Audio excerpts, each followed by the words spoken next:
All right, so now that we have our face collage PSD file downloaded as well as the folder of our portraits, let's get started. So what we're going to do is just double click that face collage.psd file to open that up in Photoshop.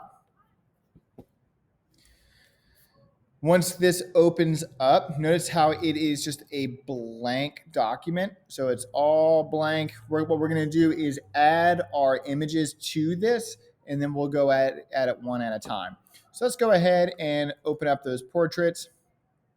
Now you can start with any picture you want.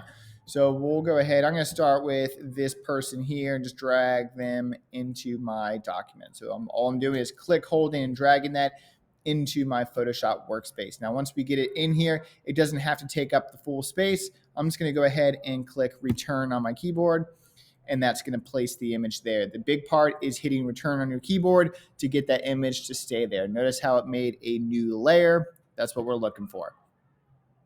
So now that I have one person on there, to get started, I'm going to add another person.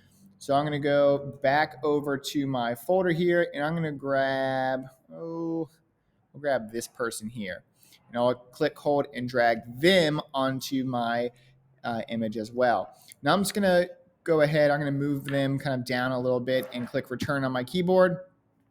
And now we're really ready to start doing the fun stuff, which is using our lasso tool, making a quick layer mask, and then adding it to a different part of this other person's face. Now, the great part about this is it's very flexible. There's no really wrong way to do it. All you're doing is just cutting certain parts out with your lasso tool and then adding a layer mask and then moving them around. Okay, so this is hopefully going to be a nice free-flowing kind of assignment. It can look however you want, as long as we have a good idea of how this lasso tool is working. So what we're going to do is go over to our toolbar here, and we're going to count 3 down. 1, 2, 3, and we're going to grab our lasso tool. Now, the lasso tool has a couple different options as well. Just be sure you're on the regular lasso tool, okay? Now, what I'm going to do is cut out this person's eye. Now, I can cut out part of their eyebrow. I can cut out just maybe this part. But I think what I'm going to do is just maybe do a rough selection around here. So I'm just going to click, hold, and drag with my mouse to then create an outline of this eye here. Now, once I've selected this part of her eye, notice how it's all connected. Now what I'm going to do is add a layer mask. So to do that, I'm going to go down here. I'm going to click this icon that looks like a rectangle with a hole in the center of it. And that's going to give me a layer mask. Notice how I just have this one eye here. That's what we're looking for, okay? So now I'm going to kind of play around with this and see where it lines up. So notice how this part that I left kind of goes over his mouth. That's okay. We can always change that later. So I can resize it. If you don't see your bounding box, be sure that when you have your move tool selected, you have your show transform tool selected. And that way I can just move this around to fit kind of however I want. Now, I noticed that the background is kind of messy. So he has some really kind of wild hair kind of going here. It looks great, but it's kind of distracting from everything else. So I might have to take parts and pieces of other pieces of hair and then add it to kind of make it its own thing. Now, the part about this is going to be tricky for a lot of folks is just because it doesn't look great at first doesn't mean you're doing it wrong. So as you go through all these different images and adding them, you want to be sure that you're taking different parts and pieces and just working with it from there, okay? So now that I have this image on here, I kind of like what's happening with the eye. I don't love this part. That's all right.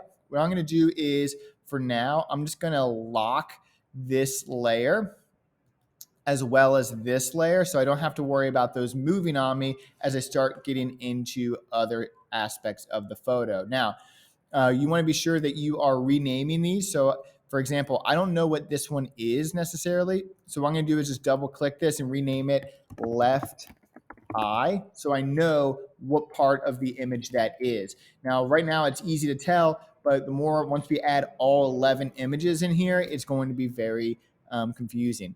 And you did hear me right. You're going to be using all 11 of these images. You need to be sure that you use all 11 different parts and pieces, and you can kind of move those around, okay? I'll do one more here before I send you off on your own. I'm going to grab this person. Again, I'm just going to click, hold, and drag this image onto my Photoshop document. I'm then going to hit return on my keyboard to place it. From there, I'm going to go over to my lasso tool. Now you can also hit L as in lasso on your keyboard, and that will also get you your lasso tool. So I'm going to take part of her mouth here. And notice how I'm being kind of quick with it. You don't have to be super precise. That's okay. Once you make your selection, you have your marching ants. You also want to be sure you have your layer selected. If you don't have your layer selected, you won't be able to make a layer mask because the computer doesn't know what you want to layer mask.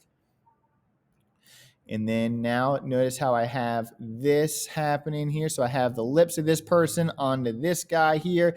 What I might do is I might end up keeping part of his hair. His whole face might get covered up, but we'll see kind of how it turns out. Now, this is super flexible. If you don't like it, that's okay. You can always go back and use your brush tools on these different layer masks and just kind of be flexible and move it around. My next video is going to be how to alter some of these once you get them on there.